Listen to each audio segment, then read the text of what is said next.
Mesdames, Messieurs, bonjour et bienvenue à ce nouvel épisode de votre podcast Gotchard.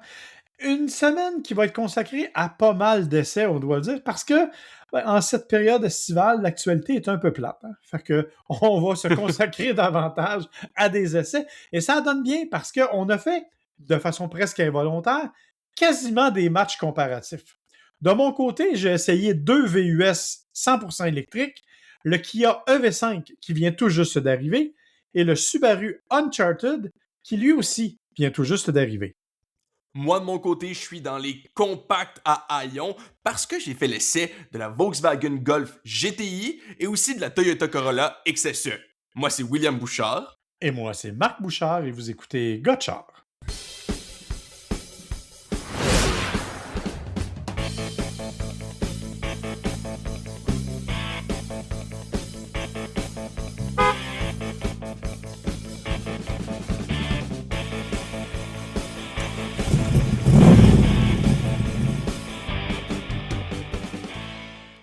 Je ne l'ai pas mentionné dans l'intro, mais on va aussi avoir droit aux voitures les plus laides de l'histoire que j'ai trouvées pendant la semaine, hein, évidemment. Pas beaucoup de nouvelles, comme on disait, mais au moins, on va pouvoir rire un peu là, en terminant l'épisode. Tu parleras pas de la Pontiac Aztek, parce que tu n'oserais jamais faire ça, étant donné que ton père a déjà été l'heureux locataire d'une Pontiac Aztek. Ma foi, la steak ne rentrerait même pas dans ce top 10. Oh mon Dieu, ça doit être laid longtemps. Et Tu là-dessus, verras à la fin de l'épisode. je dois dire que j'ai aucune idée de quoi tu vas me parler. Là. J'ai aucune idée quels sont les modèles dont tu vas me parler. Alors, je suis très, très curieux de voir ça. En attendant, on va au moins parler de véhicules qui sont pas mal plus jolis, eux. Et moi, je vais commencer avec la Subaru Uncharted. La Uncharted, si vous voulez la situer dans la gamme en termes de dimension, et là j'insiste sur la notion de dimension parce que c'est pas une comparaison directe, chez Subaru, c'est l'équivalent de la Subaru Crosstrek. OK? Donc, c'est la version compacte de VUS, évidemment 100% électrique. La réalité, c'est que c'est la version Subaru du Toyota CHR. Alors, on n'a pas cherché longtemps. On est allé directement copier ça. C'est le cas d'ailleurs du Trail Seeker qui est le Toyota BZ Woodland. Donc, on est vraiment dans le même monde des véhicules qui partagent exactement la même mécanique. D'ailleurs, quand on s'assoit dans le Uncharted, on est directement dans un cockpit Toyota. On a même le système d'infodivertissement que toi, William, t'aimes bien du côté de Toyota. Ben, c'est celui qu'on retrouve dans le grand écran central du Subaru Uncharted. Oui, Mais effectivement, ce qui est beaucoup mieux que celui qui était avant dans les Subaru, il faut le mentionner. ouais, Subaru, il ne s'était pas nécessairement distingué par la qualité de ses infodivertissements, tu as bien raison. Rapidement, on va quand même aborder la première question qui est la plus intéressante, c'est celle du prix. C'est particulier, 43 000 à peu près, une version traction avant, parce que oui, Subaru propose une version traction avant, alors que normalement, si tu te rappelles, dans le cas du BZ4X, dans le temps qui s'appelait 4X, on avait uniquement les versions à rouage intégral. Parce qu'on disait Subaru, les acheteurs Subaru veulent de l'intégrale, ça fait partie de la personnalité. Donc, on avait conservé uniquement les rouages intégral. Mais là, on a fait traction avant, autonomie prolongée, sport et version GT. Donc, il y a 4 versions qui se déclinent du côté de la Toyota, de la Subaru Uncharted, excusez le lapsus.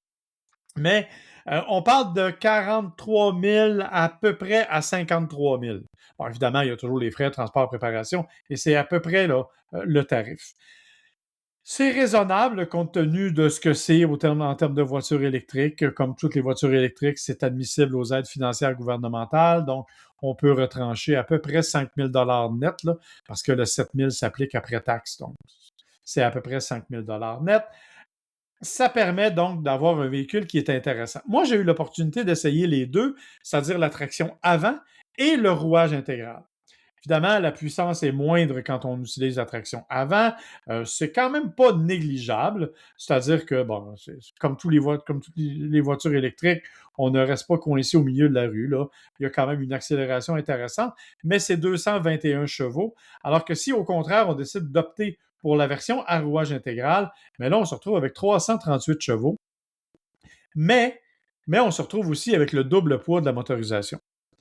Parce que, évidemment, pour avoir un intégral, ça veut dire que tu as un moteur sur l'essieu arrière, tu as un moteur sur l'essieu avant. ça alourdit un peu la conduite. Est-ce que c'est significatif? Ah, pas vraiment, je t'avoue. Pour avoir essayé les deux, un à la suite de l'autre, je peux pas te dire qu'il y a eu une grande différence. Est-ce que c'est un véhicule sportif? Écoute, pas vraiment, on s'entend. C'est un véhicule qui est confortable, qui est relativement spacieux compte tenu de ce qu'il a l'air, parce qu'il est très moderne en termes de look, je vais y revenir. C'est quand même un véhicule qui est intéressant à plusieurs éléments parce que c'est un petit véhicule familial qui a une bonne autonomie. Là. On parle quand même de plus de 400 km d'autonomie avec la batterie autonomie prolongée parce que la version traction avant est disponible avec une petite batterie. Les autres arrivent avec une batterie autonomie prolongée qui font plus de 400 km. C'est correct. Ça fait à peu près ce que ça nous affiche. C'est un véhicule qui est assez sans prétention, je te dirais. La qualité de finition intérieure, elle est là. La qualité, le look. Moi, je dois souligner le look. OK, tu vas me dire, c'est Toyota. Et l'ancien CHR était tellement étriqué, je devrais dire, comme design, qu'on ne pouvait que l'améliorer, bien entendu. Et là, bien, c'est effectivement le cas. On a considérablement amélioré ce véhicule-là. La position de conduite est facile à trouver. On est bien assis, on est bien supporté. Malgré le fait que, oui, j'ai un développement horizontal un peu plus grand que la moyenne, j'ai quand même un support latéral intéressant. Tu trouves toujours des nouveaux euphémismes, hein? Ouais, ben, je veux dire, gars, je ne peux pas passer ma vie à dire que je suis gros. Fait que je m'arrange pour le dire autrement. Alors, effectivement, donc, c'est un véhicule qui est solide aussi. On le sent, il est bien assis sur la route. Il n'y a pas une grande conduite dynamique. Et à l'instar de la plupart des véhicules électriques, euh, c'est un véhicule qui, comment je pourrais dire, qui est relativement nerveux, mais qui n'a pas de sensation. On est souvent, tu sais, je dirais, ça coche les cases, la plupart des cases. Oui, on aimerait peut-être un peu plus d'espace de chargement, mais je vais y revenir avec un autre véhicule que j'ai essayé. Mais c'est vraiment, honnêtement, c'est un véhicule honnête, polyvalent, qui fait bien le travail, qui est un rival sérieux pour beaucoup de compacts. Je pense entre autres au Chevrolet Equinox, qui, à mon sens, est pas mal moins bien réussi que ça. On est dans un véhicule qui sent la solidité, qui se sent beaucoup plus rigide que ne l'est l'Equinox. Alors, sincèrement, c'est un véhicule qui mérite toute la considération, qui est relativement abordable, je le répète. Écoute, c'est toujours trop cher, là, mais c'est relativement abordable. Les places arrière sont aussi correctes. J'avoue que je me suis assis là, j'ai fait le test et j'ai trouvé qu'on était tout à fait confortable et bien assis. Évidemment, au niveau de l'ergonomie, ben, on est dans l'ergonomie Toyota, avec le volant qui n'est pas tout à fait rond, là, qui est presque semi-carré, avec un grand écran central, avec un système d'infodivertissement avec Apple CarPlay, Android Auto, qui est facile à jumeler. Les commandes sont simples aussi, il n'y a pas rien. La bonne nouvelle, c'est que contrairement au BZ, là, on a un affichage complet devant nous, donc ça nous permet de savoir exactement où on s'en va. Donc, dans l'ensemble, c'est vraiment un petit VUS compact, intéressant et qui est joli. Il faut le dire, je le trouve joli. Je trouve qu'on a bien fait le travail.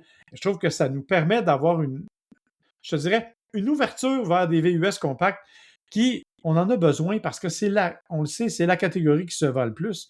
Donc, c'est là qu'on veut aller chercher le maximum de gens en électrifiant les flottes.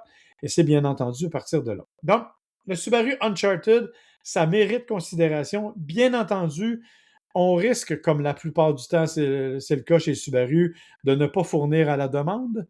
On risque donc d'avoir un véhicule qui va être, disons, retardé sur les livraisons. J'ai des amis qui sont allés le voir et qui, malheureusement, ben, avaient des mois d'attente pour l'avoir.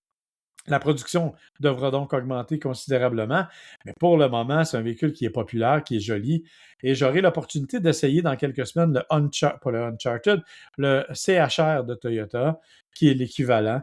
On verra donc s'il y a une différence, parce que on sait que parfois, on peaufine un peu les suspensions de façon différente, mais en général, c'est à peu près le même véhicule. Donc, un véhicule, je le répète, qui est agréable, qui est intéressant, mais qui a une vocation VUS un peu limite, je te dirais. On la joue vraiment plus. C'est presque une voiture compacte urbaine. En fait, je le répète, c'est le plus bel exemple, c'est le Crosstrek, qui n'est pas le VUS qui va vous amener dans des conditions extrêmement difficiles, mais c'est un VUS qui va être capable de vous promener en ville de façon agréable. Et ça m'amène tout de suite à mon deuxième essai, parce que, comme je l'ai dit, on a presque fait des comparos sans le vouloir. Et mon deuxième essai, c'est le Kia EV5. Et là, je t'avoue que j'ai été séduit. J'ai trouvé que ce véhicule-là cochait absolument toutes les cases. Oh wow! Venant de Euh, toi, c'est rare, là. ouais, mais honnêtement, j'ai trouvé. Écoute, on s'entend, c'est un VUS compact électrique, là. C'est pas une Mustang V8 5 litres, là. C'est comme. Non, non, C'est c'est pas. sûr, mais comme tu dis, ça remplit toutes les cases. C'est pas le char Oui, parfait, mais juste non, ça, c'est rare. effectivement. Mais dans ce cas-ci, c'est vraiment un véhicule, d'abord, qui, en termes de look, a même plu à ta mère, qui l'a trouvé joli. C'est sûr que quand on le regarde comme il faut, on a un petit peu l'impression d'avoir un EV9 passé à la sécheuse, là. C'est un Kia EV9 qu'on a réduit un peu. La différence, ben, c'est qu'évidemment, la plateforme, elle, n'est pas la même. La plateforme se sert d'une architecture de 400 volts au lieu de 800, comme le EV9. Et on sait que du côté du EV9 et du EV6 et du côté de Hyundai, avec certains électriques, on a eu un petit peu de misère avec les architectures électriques, hein, et le ICCU, la fameuse composante qui transférait la puissance d'une batterie. Bon, bref, ça a été compliqué. Il y a des rappels. Je te parlais de mes copines qui voulaient s'acheter un Uncharted, c'est parce que leur EV9 les a lâchés puis ils doivent changer de la batterie. Ah ouais. Après à peine un an. Ben, évidemment, c'est garanti, là, mais là n'est pas la question. Alors, là, on arrive avec une architecture de 400 volts. Ce que ça fait essentiellement, c'est que ça ralentit un petit peu la vitesse de recharge. Mais je dis un petit peu. Parce que si sur le 800 volts, on nous dit vous allez avoir de 20 à 80 en 18 minutes, si on est sur la 400 volts, on va avoir de 20 à 80 en 28 minutes. Je pense pas que ta vie dépende de 10 minutes. Bon, si, Ça ressemble pas si mal. c'est si c'est le cas, tu as une vie plus mouvementée que celle à laquelle je m'attendais. Alors, évidemment, c'est peu significatif. Ce qui, par contre, m'a bien impressionné, c'est l'autonomie. Parce qu'on est dans un véhicule qui partage aussi la plateforme de l'EV4. Et l'EV4, c'est un véhicule avec lequel j'ai littéralement fait des miracles en termes d'autonomie. OK? Je suis parti de Montréal, je me suis emmené à la maison. De la maison, je suis allé à Québec et je suis revenu à la maison. Tout ça sur une seule charge. Ce qui totalisait 547 km à ce moment-là. Avec le V5, j'ai fait un peu moins que ça. J'ai quand même fait 485 km. Fait, là. Pas affiché, parce qu'il m'affichait en haut de 500, mais j'ai quand même fait 485 km sur une seule charge. Ce qui n'est pas négligeable, il faut bien l'avouer, parce que ça commence à être très sérieux comme approche. Là, on n'est plus dans. Ce n'est même plus un facteur, l'autonomie maintenant. Tu le sais, tu conduis des véhicules à essence, très souvent, l'autonomie qu'on nous affiche est aux alentours de 500 km. Donc, on n'est plus vraiment dans cet élément-là. Moi, j'avais une version en traction intégrale du Kia EV5. Bien sûr, il est aussi disponible avec une traction avant, comme c'est souvent le cas du côté de chez Kia et de chez Hyundai. Oui, c'est un véhicule qui est un petit peu cher. La version que j'ai essayée valait plus de 63 000 $. C'est quand même un peu cher. Il y a des versions beaucoup moins dispendieuses. Les versions d'entrée de gamme avec une plus petite batterie sont définitivement moins dispendieuses. La beauté de ce véhicule-là, c'est d'une part l'ergonomie qui est super facile. L'intérieur, c'est beau, c'est facile, c'est pratique, c'est bien assemblé. On n'est pas obligé de se battre pour trouver les boutons. Ça fait tout à fait le travail. Les sièges sont confortables. La position de conduite, j'ai eu un petit peu de misère à la trouver la première fois, mais une fois que j'ai été bien adapté, vraiment, rien à redire, j'aurais pu rouler des kilomètres et des kilomètres sans difficulté. L'insonorisation est aussi excellente. Ça m'a frappé parce qu'évidemment, un véhicule électrique n'a pas de bruit de moteur, donc on a tendance à entendre beaucoup, beaucoup ce qui survient à l'extérieur. Or, dans ce cas-ci, vraiment, l'insonorisation, elle était très bonne, rien à redire. Ça fait vraiment, vraiment le travail. L'espace intérieur, je t'ai parlé tantôt du Uncharted où, bien sûr, c'est un petit VUS compact, mais qui a un format un peu différent parce qu'il est très, très prolongé. C'est plus littéralement une voiture à haillons, dont tu vas nous parler tantôt. Euh, littéralement, c'est plus ça dans le cas du Uncharted, alors que dans le cas du EV5, on est totalement dans un vrai véhicule, dans un vrai véhicule utilitaire sport, avec des bonnes dimensions, des bonnes capacités, si tu abaisses les sièges, tu peux aller chercher jusqu'à 2000 litres d'espace. À titre d'exemple, nous, quand moi je l'ai essayé, c'était la fameuse période des plates-bandes, une période que j'aime pas beaucoup, mais où il fallait que je charrie de la terre et du pays et toutes sortes d'affaires comme ça. Et honnêtement, j'avais largement la place à transporter tout ce dont j'avais besoin, sans aucune hésitation et sans aucun problème. C'est pas un véhicule hautement performant, c'est-à-dire que c'est pas un véhicule que vous allez acheter pour la puissance. Il est, comme tous les véhicules électriques, assez nerveux quand on décide d'accélérer, mais il présente quand même à peu près 262 chevaux de puissance, ce qui est correct, mais pas fascinant. Ça fait tout à fait le travail là aussi, et c'est surtout un véhicule vraiment très utilitaire. Ce que j'ai retenu vraiment, c'est le look, il est beau. 2, la recharge, ça se fait relativement bien. Sur ma borne à la maison, j'étais à 0 ou presque 0 et ça m'a pris un peu moins de 6h30 pour être capable de récupérer la totalité. Calcule à peu près 30 minutes pour récupérer la majeure partie sur une borne de recharge rapide. Bien sûr, avec le standard NACS, il faut le rappeler, le fameux standard Tesla, parce que ça a pris pour moi un petit adaptateur pour ma borne à la maison. Le roulement est intéressant, la puissance est assez bonne, l'espace intérieur est largement suffisant. Honnêtement, il y a peu de reproches. Comme je te dis, c'est pas excitant. C'est pas un véhicule là, qui va t'amener au 7e ciel, mais c'est un véhicule qui va faire tout à fait le travail et qui nous amène vraiment à un autre niveau au niveau des VUS compacts. La tenue de route est peut-être son principal défaut. C'est-à-dire qu'évidemment, comme la plupart des journalistes automobiles, j'étais un peu cave des fois, puis j'ai voulu conduire de façon peut-être un peu plus dynamique pour voir quelle était effectivement cette tenue de route-là et comment le véhicule se comportait. C'est vrai que sur des routes de campagne un peu accidentées, écoute, c'est pas fait pour ça. Il tient quand même bien, là, mais on sent qu'il y a une certaine lourdeur, mais honnêtement, il n'y a personne qui va conduire un EV5 comme ça. C'est pas vraiment fait pour ça. Alors, sincèrement, c'est une des belles réussites et pour moi, ce serait probablement le VUS électrique à aller chercher cette année pour quelqu'un qui s'en cherche un dans cette catégorie-là, s'il y avait des prix intéressants, parce que le problème actuellement, c'est que beaucoup de manufacturiers jouent avec les prix.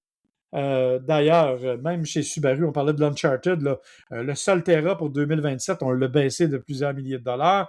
Il y a beaucoup de véhicules comme ça qui ont subi des baisses. Alors, le EV5 apparaît maintenant comme étant peut-être un peu dispendieux si on va chercher les versions les plus raffinées, les plus sophistiquées, mais n'empêche qu'on est dans un véhicule qui, je le répète, coche toutes les cases pratiques pour un VUS compact électrique. Honnêtement, j'ai bien peu de défauts à lui trouver. Certains collègues ont affirmé qu'eux autres avaient eu de la difficulté avec l'autonomie, n'avaient pas été capables de dépasser 400 km. J'ai d'un autre côté un collègue qui a pris une photo de son tableau de bord où on lui affichait 575 km. Est-ce que ce serait peut-être la température? Qu'est-ce qui pourrait jouer là-dessus? Probablement la température et la façon de conduire et le circuit habituel. C'est comme n'importe quoi. Je veux dire, tu sais, ce sont des systèmes de récupération d'énergie au freinage. Tu peux doser de plus ou moins grande puissance. Évidemment, si 80% de ton trajet se passe en ville, tu vas inévitablement afficher une meilleure autonomie que si tu fais de l'autoroute. Le collègue dont il est question reste dans la région de Sherbrooke. Lui, il faisait des allers-retours sur autoroute. Il n'a pas dépassé 400 km. L'autre collègue qui a réussi ça reste dans la région de Laval, puis on va chercher les voitures dans le West Island. Il a passé probablement 80% de son temps coincé dans le trafic. Donc, évidemment, il y a une différence au niveau de l'usage. Mais c'est effectivement, probablement dans cet élément-là, qu'on a pu constater la différence. Mais moi, je peux te dire que moi, j'ai fait du 50-50. Tu sais où je demeure, tu sais que pour me rendre chez moi, je suis dans l'autoroute, mais que je vis dans une petite ville, donc j'ai un usage urbain. Et dans tous les cas, j'ai fait à peu près 400 et quelques, bien au-delà de 400 km en tout cas, sans difficulté avec le V5. Donc, c'est un choix, honnêtement, c'est un très bon choix. C'est un choix, si vous êtes à la recherche d'un VUS qui a l'air d'un VUS, par exemple, Parce que ce que j'aimais du Uncharted, c'était son look moderne, son look profilé. On se cachera pas que le V5, je le répète, c'est un EV9 qui a foulé au lavage. Mais il est plutôt joli, je trouve. Quand tu le dis Il comme est ça beau. sonne un peu péjoratif, mais en fait, c'est pas si pire, là. Il est pas aussi disproportionné qu'on pourrait le croire. Non, non, il est joli. Et je le répète, ta mère l'a trouvé très beau. Et quand je suis arrivé avec, elle fait Waouh, c'est vraiment, vraiment quelque chose. Mais effectivement, c'est un véhicule donc qui peut-être là est plus traditionnel un peu dans même s'il y a des éléments de design à la Kia avec les phares avant, la grille et tout ce qui va avec, euh, il est quand même plus traditionnel dans sa coupe au niveau des VUS que ne l'est le Uncharted par exemple. Je vois. Alors c'est dans ce sens-là. Toi, mon cher, tu t'es amusé à faire des courses de hot hatch. Ben là, écoute, des courses, là. Peut-être plus avec la Volkswagen, mais c'est pas vraiment avec la Toyota Corolla que je vais aller faire de la piste, je vais te le dire. Même si, somme toute, écoute, peut-être que c'est évidemment plus approprié à mon mode de vie, hein. Moi, à Montréal, extrêmement urbain, tout ça. Mais n'empêche que j'ai trouvé que c'était un bon petit véhicule, la Corolla. C'est un classique, hein. Je veux dire, ça fait combien de temps que c'est dans nos vies, la Corolla? Des Des décennies, années. là? Ah oui. Euh, Oui, effectivement, c'est un des plus vieux véhicules qui est encore vendu chez Toyota. Ben c'est ça, et je dirais même sur le marché, ça doit être aussi dans les doyens là. Donc évidemment, c'est sûr que c'est un nom qui est sûr. Tout le monde sait c'est quoi une Corolla. C'est pas l'affaire la plus dynamique du monde, mais c'est fiable. Ça t'amène du point A au point B. Puis sincèrement, c'est assez confortable, surtout pour le prix, parce que bon, à part si on va dans la version là GR qui est un petit peu plus intense, sportive et tout ça, si on reste dans les versions disons normales là, j'avais la version XSE entre autres, ben c'est 33 000 avec les frais de transport et de préparation. Ouais, tu avais quand même une version hatchback qui n'est pas la plus grande non plus, là. C'est comme. C'est la petite sœur des Corolla. Et pour info, j'ai vérifié, c'est arrivé en 1966, la Toyota Corolla. Mon Dieu, t'as l'âge de la Corolla ou presque, c'est quand même assez fou. Puis ça va être correct, on n'est pas obligé de le Je- citer. Écoute, c'est sûr que moi, un jour, ce sera moi qui dira ça, j'imagine, de tous les véhicules électriques à mes enfants, mais pour le moment, c'est moi qui te le dis. Mais dans tous les cas, ça prouve hein, que, comme toi, hein, qui est un symbole de la longévité de l'automobile et de la fiabilité de l'information, hein, je vais essayer d'être plus gentil.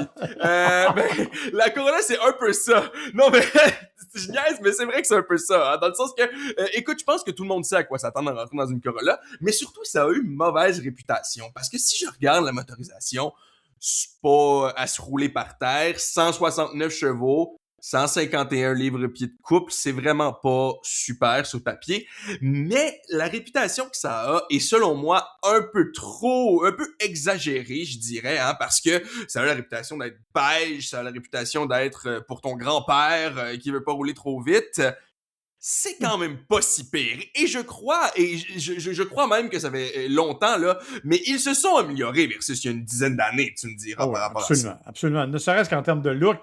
Tu sais, on a un collègue qui s'était amusé à lancer à l'époque, au début d'une certaine d'une plateforme de réseaux sociaux dont on n'a plus le droit de prononcer le nom. Euh, il avait lancé un hashtag qui s'appelait Corolla Attack. Parce qu'à toutes les fois qu'il voyait une Toyota Corolla, genre beige ou un peu ennuyante, il prenait une photo puis il la postait sur le réseau en disant Regardez, j'ai une Corolla Attack. Alors, c'est pas d'hier que ces véhicules-là avaient une allure un peu. Tu sais, les fameuses Corolla beige, intérieur beige, là, Ben, c'est ça fait un peu exactement partie de l'histoire. l'image. Ben Exactement. oui, c'est l'image que j'ai. C'est pour ça en tout cas, longue histoire courte, on l'avait pas prévu d'avance en plus. Puis là, tu me dis, tu vas avoir une Corolla. Ben la première chose que j'ai pensé, c'est ça me tente pas d'avoir une Corolla, ça va être plate. Mais franchement, autant au niveau du look qu'au niveau de la motorisation, je suis obligé de dire que cette réputation-là, elle est moins vraie. Encore une fois, c'est pas l'affaire la plus dynamique que j'ai conduite de ma vie, puis surtout quand on va la comparer après avec la Volkswagen, ben là, hein, on n'est pas du tout dans le même genre de dynamisme, dans le même genre de conduite. Par contre, consommation, le manufacturier nous montre 6,8 litres au 100. Moi, j'ai fait presque 6 litres au 100. Juste au-dessus de 6 litres au 100, même en ville, que je fais principalement, là, justement, autour de chez moi. Donc, consommation quasi nulle, là. Je l'ai utilisé, puis je suis arrivé, ça m'a coûté en bas de 10 à la pompe au bout du compte. Mon Dieu, ça fait longtemps que je n'ai pas payé ça. D'après moi, je paye plus que ça pour ma tondeuse. Et c'est pas non plus un véhicule hybride ou électrifié ou peu importe. Donc quand même, là, juste d'un point de vue pur efficacité énergétique, pour moi, ça vaut la peine d'être mentionné. Même chose aussi, un char à 33 000, là, ça existe plus vraiment. Mais après ça, évidemment, vient quand même une quantité de compromis qu'il faut faire là, quand on va dans un véhicule de ce budget-là. Donc, tous les toutes les petites fonctionnalités de sécurité que les manufacturiers nous ont habitués au courant des dernières années, dans le sens caméra 360, affichage tête haute, tout ça, ben c'est carrément pas disponible, là, du moins sur la version que j'avais. Donc, c'est sûr que ça, on aimerait ça, surtout les caméras 360, j'en parle souvent, mais c'est vrai que je pense que c'est vers là qu'on s'en va de plus en plus. Mais bon, au moins, on a quand même toutes les fonctionnalités de base là qui reste un peu l'ensemble de base, donc on n'est pas en reste là en termes de sécurité, mais c'est sûr que c'est vraiment l'espèce de raffinement, c'est vraiment la dernière couche de finition côté confort que là peut-être qu'on a un peu de travail à faire. Évidemment, ça va pas être les matériaux les plus nobles là dans l'industrie, ça va pas être les comment dire, le sentiment des textures, des matériaux, de l'assise, tout ça. On sent évidemment qu'on n'est pas dans un véhicule de luxe extrême. Par contre, je le répète, des véhicules à ce prix-là, il y en a plus. En tout cas, moi, je suis certain que les Corolla, ça va être là encore pour rester, surtout s'ils continuent dans leur lancée comme ça, à rendre ça, disons, plus dynamique et plus agréable à l'œil aussi, hein. Donc, côté plaisir de conduite, évidemment, mais tu sais, sur ma rue, pas loin de chez moi, il y en a plusieurs. Disons qu'on a des Corolla qui datent de 30, 20, 10 ans, puis on voit qu'il y a vraiment une envie de sortir de cette idée-là que les Corolla, c'est plate, les Corolla, c'est pour les vieux. On est vraiment dans quelque chose que j'ai senti plus jeune, plus urbain, puis franchement, vraiment pas aussi plate que la réputation le laisse entendre. Et honnêtement, tu avais une Corolla hatchback blanche particulière avec des éléments esthétiques qui avaient été ajoutés. Et il y a un paquet de personnes qui t'ont regardé passer puis qui t'ont levé le pouce, là. C'est une auto qui a attiré l'attention, là. J'avais carrément oublié cet aspect-là, mais t'as tout à fait raison. Bon, ok, oui, l'extérieur, les jantes blanches, c'est certain que ça attire toujours l'attention. Ça, j'ai vu sur Internet, c'est très commun sur ces versions-là là, de la Corolla, donc les jantes blanches. D'un Oui. point de vue pratique, c'est zéro, là, comme c'est vraiment pas bon, là. Ça scratche à rien, ça se salit, c'est terrible. Mais côté look, par contre, ça, c'est vrai que ça a de la gueule. Et tu as raison, je me suis fait arrêter quand je suis allé quand je suis allé mettre de l'essence. Et il y avait un monsieur qui est resté là à me dire à quel point ma Corolla, elle était jolie. Donc oui, clairement, là, je pense on a dépassé l'idée de la vieille Corolla, comme je le disais. Puis moi, je suis persuadé que s'il continue là-dedans, on en a encore pour un bout. C'est bien. Mais tu as aussi fait l'essai d'un véhicule qui, lui, bon, sans avoir le look qui va avec, était à tout le moins plus dynamique, mettons. Ben, écoute, le look, hein, tu dis ça dans le sens que, évidemment, la Volkswagen Golf GTI, là, c'est pas un véhicule sportif, on n'est pas dans la décapotable ou peu importe, mais je trouve que ça a son propre style aussi, qui est pas nécessairement le mien, hein. Ça, c'est vraiment d'entrée de jeu ce qu'il faut que je dise. Je vais sûrement sonner plus enthousiaste pour la Corolla, mais ça, c'est juste parce que je préfère le confort et la technologie. D'ailleurs, j'ai pas parlé, c'est parce que tu avais parlé du système d'infodivertissement, mais bon, Toyota, je l'aime, on le dit toujours à chaque fois. Donc, c'est sûr que moi, c'est ça que j'apprécie dans les véhicules et pas nécessairement toujours le dynamisme. Par contre, la Volkswagen Golf, ça a vraiment, ben la GTI, du moins, il faut dire, là, a vraiment son côté go-kart, là. Hein? Vraiment, c'est ça. C'est un type de véhicule. Je parlais de sentiments jeunes, je parlais de sentiments de dynamisme. Écoute, pour le comparer avec les chiffres, 241 chevaux, 273 livres-pieds de couple. C'est turbo Ouais. compressé. Et surtout, si sur la Corolla, on avait une CVT, là, on a une transmission 7 rapports, double embrayage. Donc, quelque chose qui est pas mal plus dynamique quand tu fais une accélération. Et pour les avoir eu justement 2 semaines back-à-back, je peux te dire que c'est probablement la plus grosse différence entre les deux.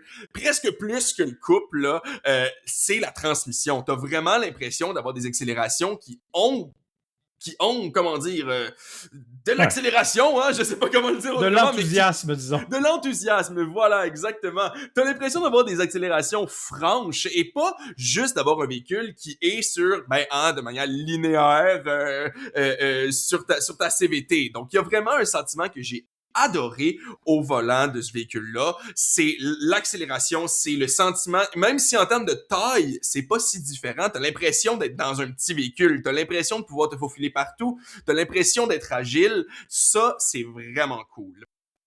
Je suis moins un fan, malheureusement, des autres aspects autour, là. Donc, bon, même s'ils l'ont amélioré, leur système d'infodivertissement, il a encore craché. Donc, je dois avoir une malédiction avec les Volkswagen parce que, il me semble, j'en ai jamais eu une qui a pas craché au moins une fois. Même si, je suis obligé d'admettre, il est beaucoup plus intuitif qu'avant. Le système est beaucoup plus ergonomique en général.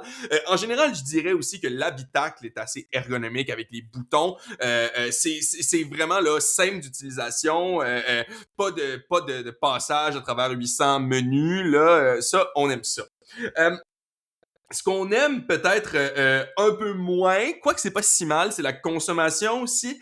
C'est pas si pire. On annonce 8,8 litres au 100. Moi, j'ai fait plus 9 litres au 100, donc ce qui est plus proche de ce qu'on annonce en ville.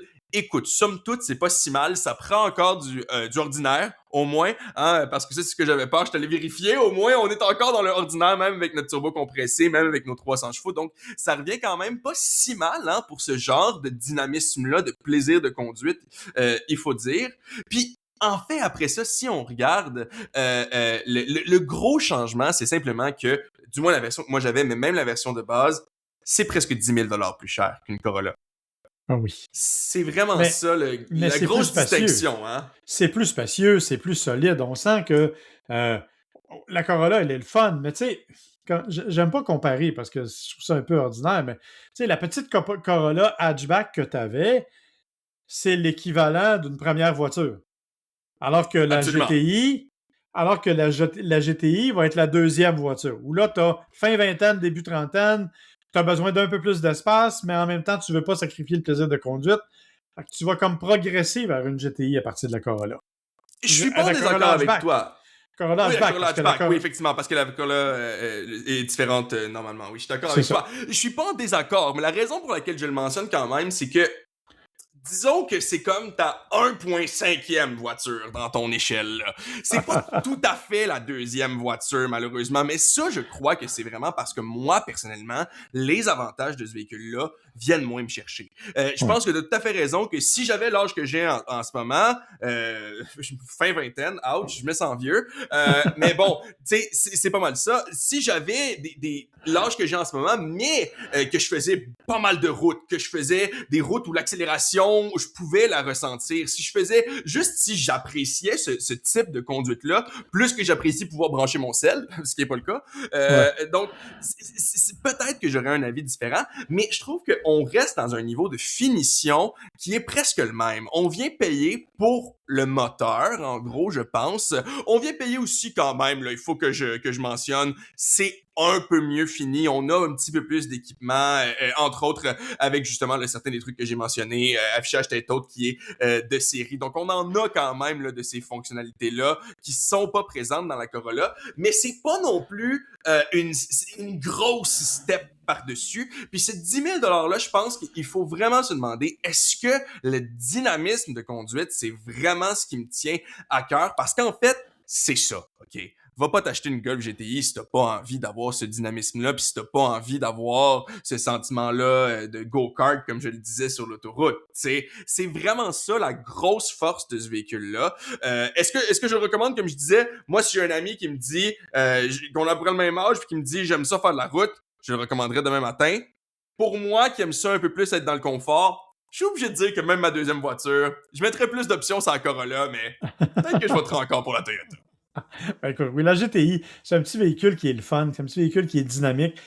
Évidemment, au fil des ans, il a perdu un peu de son dynamisme. Avant, c'était une petite voiture avec laquelle il fallait presque se battre pour être en mesure de la contrôler. Là, elle est beaucoup plus civilisée, mais c'est quand même cool. J'ai pas vu ta voiture d'essai, ben, je l'ai vue, mais rapidement. Est-ce que tu avais les sièges carottés à l'intérieur?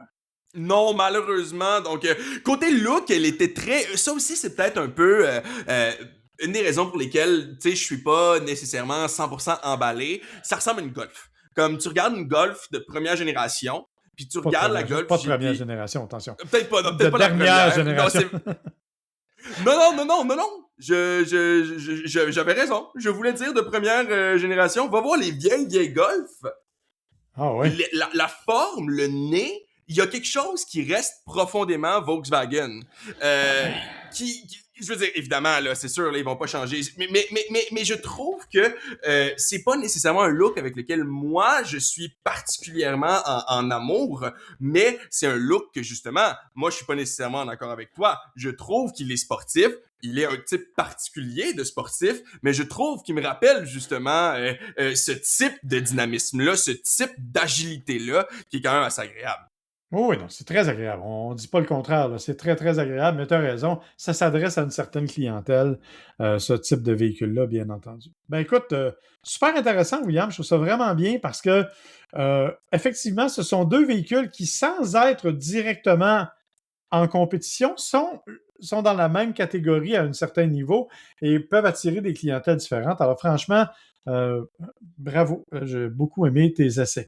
Avant de passer. Merci beaucoup, merci beaucoup. Mais en fait, je viens d'aller voir les photos là, de la première génération de Golf. Puis justement, je t'invite à regarder même juste la bande avant la calandre avec la ligne horizontale, avec évidemment le logo extrêmement circulaire de Volkswagen dans le milieu. C'est sûr, c'est un char des années 70. Là, je suis pas en train de dire que c'est pareil comme deux gouttes d'eau, mais je trouve qu'on est vraiment dans quelque chose. Tu sais, la Corolla à côté, là, elle a évolué 10 000 fois plus que la Golf. Ben donc, oui, c'est sûr. Je te laisse parler de tes trucs, mais quand même, je tiens à dire, la Golf première génération, on n'est pas si loin, là. Bon. Fait que justement, avant de passer à ton dernier sujet, qui sont les fameux véhicules que j'ai bien hâte de savoir quels seront les plus laids, moi, je vais te parler d'un véhicule qui, au contraire, pour moi, fait partie des plus cute. Ça a beaucoup fait jaser au cours des derniers jours. La Fiat Topolino. Topolino qui veut dire petite souris. Hein? Ça fonctionne parfaitement bien. Pardon? Ça fonctionne parfaitement bien avec le véhicule quand on le voit.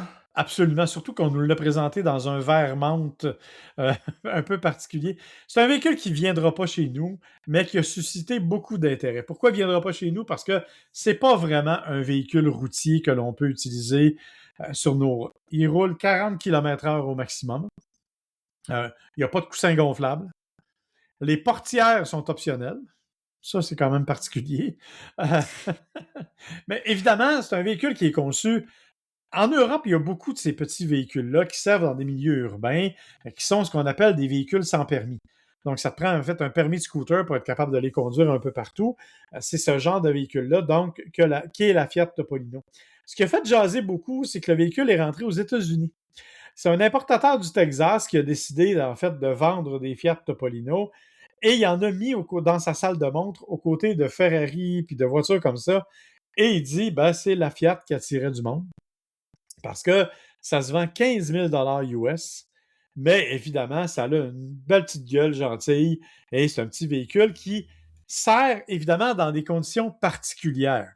Alors, aux États-Unis, il y a beaucoup de ce qu'on appelle les gated communities, les communautés fermées, là, où il y a une espèce de clôture autour avec un gardien de sécurité dans le quartier, tu ne peux pas y aller. Bon, normalement, dans ces quartiers-là, tu as l'autorisation de rouler en kart de golf.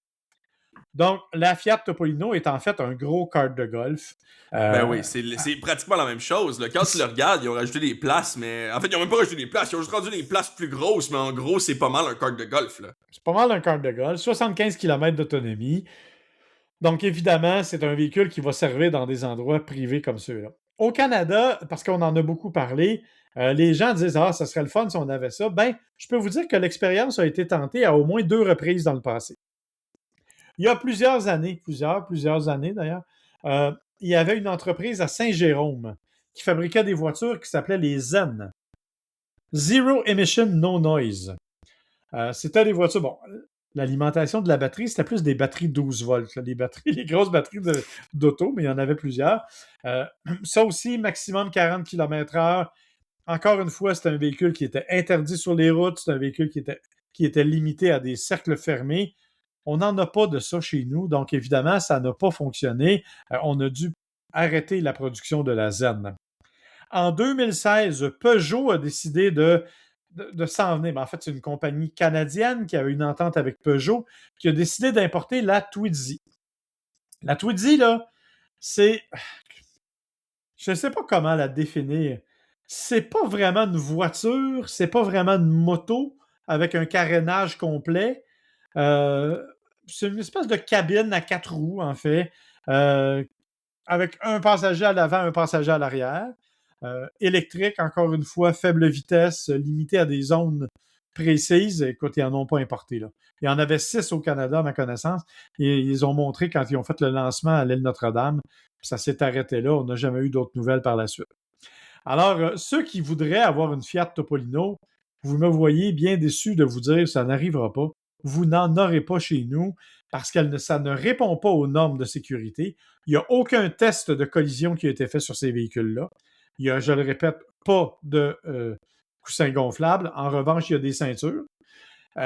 Évidemment, les portières étant optionnelles à la grosseur que ça a, ben, ça se pourrait que ça ne soit pas très sécuritaire. Alors, pour toutes ces raisons-là, même si vous la trouvez super mignonne, même si plein de monde m'ont écrit pour me dire « Hey, on aimerait ça l'essayer », je suis obligé de vous dire que malheureusement, vous allez devoir vous rendre en Italie ou aux États-Unis pour le faire. Puis encore, pas partout aux États-Unis, c'est limité à certains États seulement. Parce que malheureusement, vous n'aurez pas de Fiat Topolino au Canada. En revanche... Je suis certain qu'il y a un moyen de faire de la législation intelligente autour de ça. Je suis certain. Il y a tellement de pays à travers le monde qui ont été capables de le faire. Ça m'étonne que le Canada soit pas, en fait, fasse pas partie de ces pays-là. Le problème, en fait, c'est qu'il y a trop de distance. On est un pays qui est trop étendu. Tu sais, tu peux pas avoir ça en Alberta parce que, oui, tu te roules à Calgary, mais tu peux pas aller à Edmonton parce que tu peux pas On sortir pourrait de dire la la ville. même chose des États-Unis. On pourrait dire la même Ouais, chose. mais là, il y a beaucoup plus de... Tu sais, c'est des villes beaucoup plus grandes. Il y a beaucoup plus de population concentrée dans des plus petites zones. Dans Fait certains que, États, je suis certain. Je serais curieux de savoir dans quel État c'est légal ou pas, parce qu'il y a beaucoup d'États où ça va ressembler exactement à ta situation d'Alberta, là. ouais, mais comme je te Je dis... suis d'accord pour des régions comme la France, pour l'Europe, pour tout ça, où tu peux faire des distances à 40 km/h de manière quand même assez intéressante, tandis qu'ici, tu iras pas bien loin si tu essaies de partir. Tu peux pas prendre l'autoroute, rien, là. Tu peux même Je pas suis sortir d'accord de la avec ville de toi. Montréal. Ben oui, tu peux, mais c'est juste avec un pont, tu sais. Sois Ouais, non, patient. mais je suis d'accord avec toi. Mais en fait, tu pourrais même. Mais justement, en fait, je me dis, il doit y avoir. On en parlera Ouais. dans un autre épisode. Je devrais faire plus de recherches là-dessus parce que là, c'est Mais vraiment comme je te juste dis, moi qui le sais pas. Mais je serais curieux de savoir ce qu'on pourrait faire ici au Canada. parce que tu vois, aux États-Unis, c'est même limité aux gated communities. C'est même pas permis dans les villes. Fait C'est vrai que, que dans ce cas-là, on n'a pas ça ici, ou du moins pas mal moins. en tout cas, moi, j'en ai pas vu souvent de ce format-là, fermé de cette nature-là, où ils gèrent leurs propres règles à l'interne. Ben, tu sais, Ça, c'est encore plus rare. Oui, déjà, juste le principe d'avoir une communauté fermée, mais en plus, leurs propres règles comme aux États-Unis.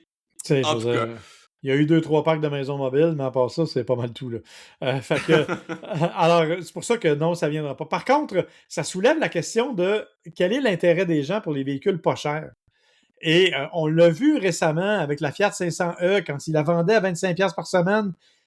C'est le fun. Tout le monde s'est garoché sur une Fiat 500e. Tout le monde dit actuellement que c'est un véhicule trop petit et qu'il n'y a pas assez d'autonomie. Mais c'est drôle, quand on le vendait pas cher, il s'en est vendu 350 dans la même semaine. Là, il y a une camionnette qui s'en vient, la Slate. Bon, c'est de ton ami Jeff Bezos, là, mais c'est fait par Amazon. Mais il arrive avec une camionnette qui va se vendre 25 000 $. Elle n'a rien, là. OK? Elle n'a même pas de radio. OK? Mais elle se vend 25 000 $ et tu peux aménager la carrosserie en VUS, en camionnette. Donc, c'est un choix. Alors, il y a plein d'éléments comme ça. Donc, je pense qu'on va, encore une fois, la Slate pour le moment ne viendra pas au Canada, mais on espère que ça va finir par arriver. Donc, il faut voir en fait quel est l'intérêt des gens pour des véhicules à vraiment bas prix, même si c'est un sacrifice au niveau de l'espace, au niveau des accessoires. Est-ce que les gens sont rendus là? Parce que les voitures ont augmenté de façon marquée, mais on est dans une période où les prix baissent. Toyota vient d'annoncer des baisses de prix pour ses véhicules. Subaru, le Solterra, vient de baisser de plusieurs milliers de dollars. Alors, il y a de plus en plus de compagnies qui abaissent leurs prix pour être en mesure d'être compétitifs. Donc, est-ce qu'on devrait revenir à des petites voitures? Moi, je te dirais que oui, c'est ce que je souhaiterais, mais c'est peut-être un vœu pieux, là, malheureusement. En tout cas, moi, j'ai une liste de voitures qu'on veut pas revenir. Vas-y On veut donc. pas revenir à ceux là, Je veux savoir, je veux voir ça, moi, je suis curieux. Mais écoute, peut-être que je vais garder certaines de mes idées pour d'autres épisodes, mais commençons avec un retour dans le passé, hein, le Dodge Dakota. Oui, ben oui, Quand même assez connu, ça, comme modèle, hein? effectivement. Savais-tu qu'il avait fait une version convertible? Un Dakota convertible. Je rappelle à nos auditeurs que le Dodge Dakota est un pick-up. Sérieusement, là. Un Dakota, un pick-up décapotable, toi, monsieur. Est-ce que je suis curieux? Ben oui, toi. Ben, je te l'ai envoyé d'ailleurs. Mais oui, effectivement, c'était fin des années 80. On avait la boîte et juste par-dessus la boîte, parce qu'évidemment, on peut pas la mettre dans la boîte parce que sinon, on va enlever de l'espace dans la boîte. Donc, par-dessus la boîte, le toit en tissu. C'est lettre. C'est assez laid en fait, c'est pas mal laid et malheureusement à ce jour ce type de véhicule là c'est pas très beau hein. Va falloir leur dire à un moment donné aux manufacturiers que quand Dieu a créé les pick-up là, c'était pas pour rajouter une cabine de passagers à l'avant, ok. Donc malheureusement Subaru non plus l'avait pas eu ce message là. Hein, parce que ça aussi, ça a été vendu ici et je ne m'en souviens pas très bien, mais j'étais en vie entre 2006 et 2009. La Baja, exactement. Tu m'enlèves les mots de la bouche. 2003 et 2006, pardon. Donc, j'étais né, hein, mais c'est vraiment laid. C'est un véhicule coupé, mais coupé. Donc, coupé, mais ce que je veux dire, c'est que en arrière, on l'a coupé et on a remplacé ça par une boîte de pick-up. Ça, là, c'était voulu pour attirer les surfers. Alors, quand tu regardes les pubs de l'époque, parce que j'ai conduit ce véhicule-là, je l'ai essayé, moi, ce véhicule-là, et c'était fait pour attirer les surfers. Ce qu'ils faisaient, d'ailleurs, les pubs, il était jaune, et il y avait toujours une planche de surf dans la boîte qui montait par-dessus la cabine en avant. Ça n'a pas pogné fort chez nous, d'ailleurs. C'est ce que j'allais dire, les surfers n'ont pas répondu à l'appel parce que Subaru, au départ, projetait vendre à peu près 25 000 véhicules par année. Ils en ont vendu 30 000 total. Ouais, c'est pas un succès qu'on appelle. Malheureusement pas. Donc si là on était dans le passé, laisse-moi te montrer maintenant des trucs un peu plus futuristes. Est-ce que tu as déjà entendu parler du Toyota Mega Cruiser? Non, j'avoue que là... Avec un nom comme ça, et justement la photo que je viens de t'envoyer également, j'invite nos auditeurs bien sûr à aller googler le nom de tous les véhicules que je mentionne pour avoir des petites idées. C'est un Hummer! On va essayer de les mettre sur notre page Facebook, d'ailleurs. Excellente idée. Mais c'est un Hummer, en Ben gros. oui. C'est un Hummer, mais encore plus gros. Ben, jusque-là, tu te dis, bah, écoute, c'est un peu bizarre, là, il y a des lumières dessus, un peu étranges, c'est laid parce que c'est une boîte carrée, là, c'est un prisme, là, littéralement. Mais laisse-moi te dire l'affaire la plus intéressante, c'est un véhicule exclusif au Japon. Ben voyons donc. Reconnu, évidemment, pour ses immenses véhicules et son espace, hein? Mais ça passe où, ça, au Japon? Alors, ça passe pas au Japon. Et la réponse, ils en ont vendu 133 au total. Tout le reste a été vendu à... mais quoi que c'est pas l'armée, là, c'est ce qu'ils appellent les forces de défense japonaises, là, parce qu'ils n'ont pas le droit d'avoir d'armée, mais peu importe. L'armée japonaise, par exemple, des policiers de préfecture, des pompiers aussi. Donc, c'est principalement là que les 3000 qui ont été produits ont été écoulés. Mais pour des gens comme toi et moi, pas des particuliers, c'est 133 méga cruisers qui ont été vendus au Japon. Wow, hey, un succès d'estime. Ah oui, ah oui. Continuons dans les succès et là, on s'en va vraiment vers des gens qui ont peut-être regardé un petit peu trop d'épisodes des Jetsons avant de designer leur véhicule, notamment la Renault Avantime. Ouais. Et la Renault Avantime, c'est comme si une navette spatiale avait un bébé avec qu'un caravane, genre. C'est exactement ça. C'est un monospace. C'est un monospace. C'est un monospace. On l'a aussi décrit comme étant un véhicule de grand tourisme. Donc, on n'est pas dans quelque chose, là... tu sais, je dis caravane juste en termes de silhouette, mais c'est pas du tout la même taille, là. C'est pas un 7 passagers comme ça. Il s'en est vendu un petit peu plus que les autres aussi. Il s'en est vendu 8500 quelques unités pendant les 3 années de production. Non, mais là, on part d'un qui était à 133 de nom à Renault, ce qui revient à Renault quand même. Mais c'est surtout le fait que le designer Patrick Lequément est extrêmement connu et en fait, même si nous on en rit aujourd'hui, c'est considéré par plusieurs comme étant un véhicule fort dans le design chez Renault qui a amené à un renouveau après, entre autres là sur les avants de véhicules de producteurs européens. Donc, d'un certain côté, même si toi et moi, on en rit en ce moment et que c'était pas vraiment le véhicule qui s'est le plus vendu, en fait, ça reste, et je cite les présentateurs de Top Gear qui disent « un des seuls véhicules que les trois, on a aimé. » Oh, quand même. Donc, en fait, il est... je vais le dire, il est lettre, là. Moi, je le trouve lettre pas mal. Mais il y a des gens qui l'apprécient quand même. C'est peut-être, là, ça ne l'empêche pas d'être le fun à conduire, j'imagine.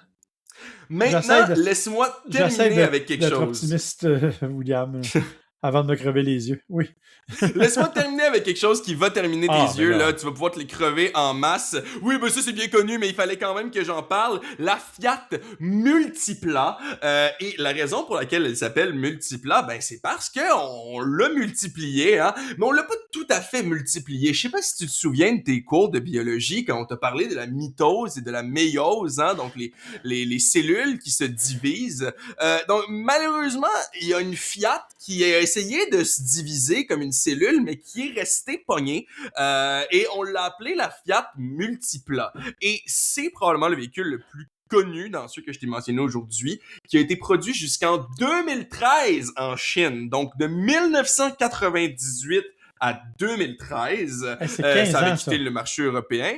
Mais c'est quand même 15 ans sur le marché pour un véhicule qui, si l'autre, on pouvait dire que peut-être qu'il y avait quelque chose, là, la Multipla à 2 niveaux, ça c'est lettre, là. Ça c'est lettre avec un double T, là. Ah, c'est lettre, là. C'est genre, on saigne des yeux quand on regarde ça trop longtemps, là. Ça n'a pas de bon sens. Et en plus, apparemment que c'est un citron. Donc... il y a quand même des gens qui l'ont aimé. Si je reprends Top Gear, il a quand même gagné le Top Gear Car of the Year. Donc écoute, il y a des gens qui l'appréciaient, mais somme toute, ce qu'on s'en souvient aujourd'hui, c'était pas bien beau, c'était pas bien le fun. On est quand même content qu'on soit passé à autre chose. Fait qu'écoute, c'était mes 5 choix pour aujourd'hui. Sérieux, là, la Multipla, les autres sont pas jolis, là, mais la Multipla, c'est une catastrophe absolue. J'en reviens pas d'une fois à l'autre. Puis Dieu sait qu'on la connaît, là, on la voit souvent, on la cite souvent. Moi, là, les gens qui me parlent de « Ah, un Aztec, c'était laid. » Ah ouais? Va voir la Multipla, tu vas voir ce que c'est.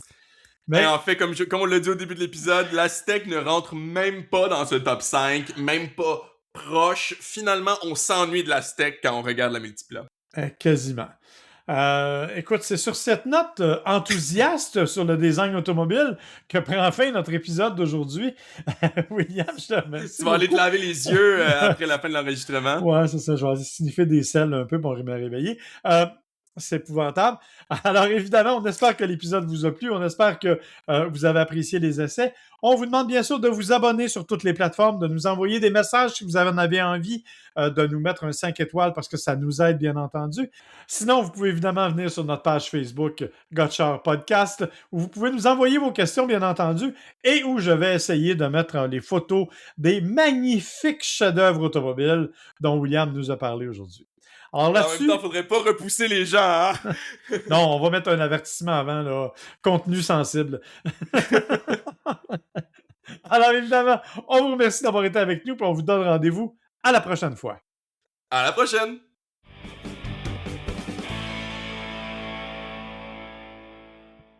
Gotchard est une production de l'agence MWA Bouchard, à l'animation Marc et William Bouchard, au montage sonore Audrey Denomé, et pour la musique thème, Kevin MacLeod.